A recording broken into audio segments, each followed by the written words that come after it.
السلام عليكم البنات، ان شاء الله تكونوا كامل بخير وانتم تشاهدوا في هذا الفيديو. مرحبا بكم في قناتنا خطوتك للنجاح. نرحب بجميع المشتركين اللي اشتركوا معايا في القناه. نشكركم بزاف بزاف البنات على اشتراكاتكم، ونشكركم ايضا على تعليقاتكم المحفزه وعلى الجمل اللي خليتوهم لي في الفيديوهات السابقه. فرحتوني بزاف البنات، ان شاء الله ربي يجعلها لكم في ميزان حسناتكم باذن الله. كما كتشوفوا البنات غادي نحضروا مع بعضنا اليوم التقلته ولا الطمينه كما يقولوا لها في بعض المناطق بكميه قليله. يعني غادي نستخدموا غير كاس تاع سميد. كما قلت لكم البنات غير كاس تاع سميد وخرجنا هذه الكميه كما كتشوفوا فيها هنايا في الفيديو.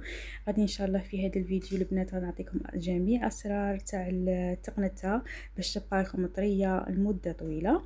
ايضا باش الزيت ولا كي نقولوا الزبده ما تخرج لكمش على الوجه.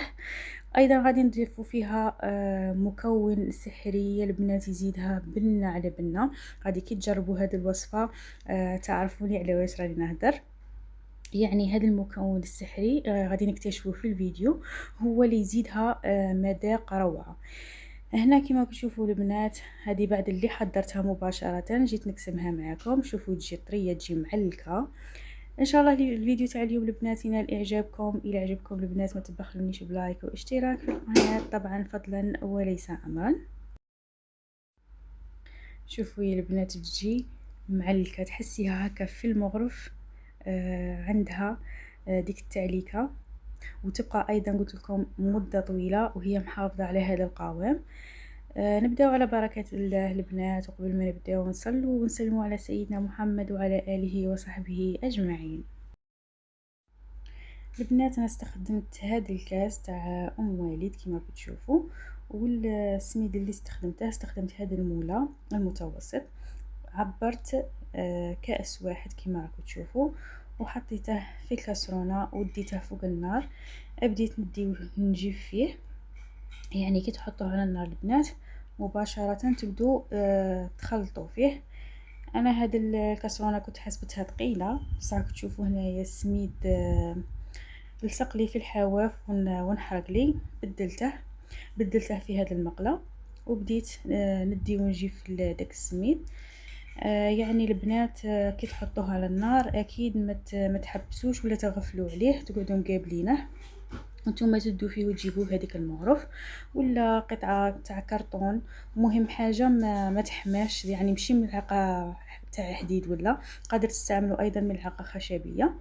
كما كتشوفوا هنايا يدي ما وخرتهاش من عليه وقعدت مقابلاته حتى ادالي هذا اللون البني الفاتح. يعني اللي تحمصيه مليح مليح البنات، ما تخلوهش ابيض باش ما تجيكمش بنت يكون عاد خضر.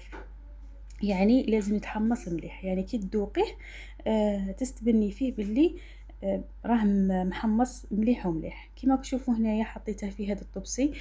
لازم تحطيه في طبسي واسع اذا كنتي عجلانه عليه.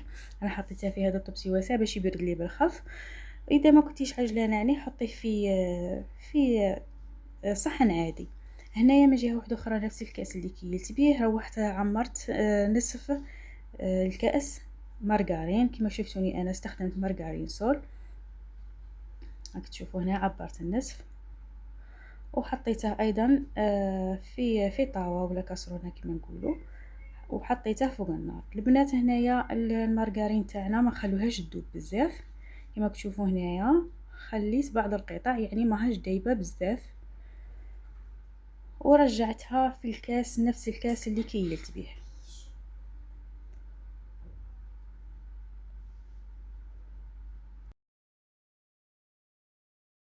كما كتلاحظوا هنايا راه عندنا نصف كاس.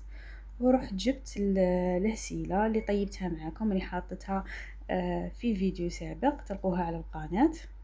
هذا العسل يعني ما تروحي لا تشري عسل من برا لا والو. غادي كي نضيفوا داك المكون السحري هو اللي يعطيه بنه روعه للطمينه اكيد. وضفت العسل على ديك المارغري اللي ذوبناها وما عمرتش الكاس، يعني خليت قيمه اصبع. ما وصلتش العسل حتى لاخر الكاس، يعني تخلي داك الفراغ تاع قيمه اصبع. وهنايا جبت علبة فرغت فيها هذوك المكونين تاع العسل والمارغرين، وجبت ايضا 2 مغارف جلجلان محمص. تقدري تستغني على هذا المكون اذا ما كنتيش تفضلي النكهه تاع الجلجلان. وهنا هذا هو المكون السحري اللي قلت لكم عليه البنات. عندنا الكاطو تاع البيمو، جبت 3 قطع، هو اللي يضيف نكهه خاصه لهذا الطمينه. البنات جربوه، ضيفوه في الطمينه ورجعوا لي في التعليقات. اكيد راني نقرا جميع التعليقات تاعكم ونجاوب عليهم. ومن جهه اخرى جبت ايضا ميكسر، وبديت نميكسي في هذه المكونات حاجه تاع 5 دقائق. تبقاو تخلطوا البنات حتى تحصلوا على هذا القوام. دوك تشوفوا، دوك نوريه لكم بالملعقه. هذاك الكاطو تلقوه ترحل داخل، والقوام شوفوا هنا يتقال. ما تبقاش الزبده وحدها، يعني المارغرين وحدها والعسل وحده، كل شيء ينسجم في هذه العلبه، يعني اللي خلطتوها بالميكسر مباشره. انا هنا شفت السميد تاعي لقيته بارد نوعا ما، وبديت نضيف فيه مباشره. يعني الكيل اللي درناه يجي سوا سوا مع هذا الكيل تاع المارغرين، وبديت نخلط فيهم وندخل في السميد هذاك اللي حمصناه في هذه المكونات غايه. قلت لكم البنات البيمو هو اللي يعطيكم بنه لهذا الطمينه ولا هذا التقنته، وغير تخلطيه منا تحطيه في الاطباق تاع التقديم. هذا هو القوام تاع التقنته البنات كما راكم تشوفوا، ما يجي ناشف ما يجي طري بزاف، ويبقى محافظ لنا على هذا القوام هذا لمده طويله. هنا بديت نحطه في هذا الاطباق. هذه الكميه خرجت لي 2 كيما هكا بهذا الحجم هذا. كما قلت لكم البنات غير تحضريها منا، حطيها في الاطباق اللي تقدميهم وتبدي تخبطي فيها على سطح العمل كما كتشوفوا، باش السطح تاعها يجي مساوي. قلت لكم انا هذه الكميه خرجت لي 2 اطباق من هذا الحجم هذا.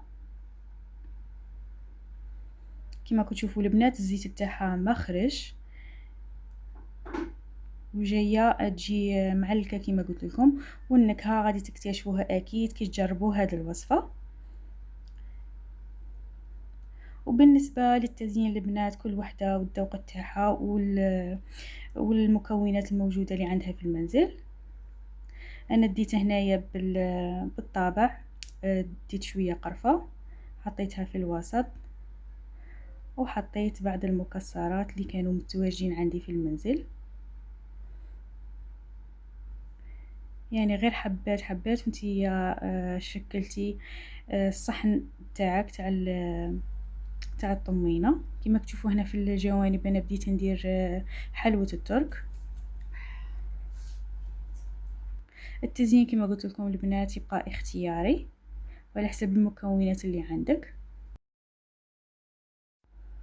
البنات غير جربوا هذه الوصفه وان شاء الله ما تندموش عليها. هذه الوصفه راني معتمدتها عندي سنوات، تخرج لي بنفس النتيجه اللي خدمتها في المرات الاولى. يعني كل ما تجربيها ولا تخدميها تخرج لك بنفس النتيجه. واكيد هذاك المكون السحري اللي ضفناه هو اللي يعطيها نكهه خاصه يا البنات. اذا جربتوها البنات خلوا لي تعليقاتكم وارائكم، راني نقرا جميع التعليقات. شوفوا هنا البنات جات بسم الله ما شاء الله. والتزيين ايضا كما قلت لكم اختياري. ان شاء الله الفيديو تاع اليوم يكون نال اعجابك البنات. اذا عجبكم ان شاء الله ما تبخلونيش بلايك واشتراك في القناه، طبعا فضلا وليس امرا. ان شاء الله تجربوا هذه الوصفه اللي عطيتها لكم وتخلوا لي ارائكم وتعليقاتكم. انا نقرا جميع التعليقات ونجاوب عليهم.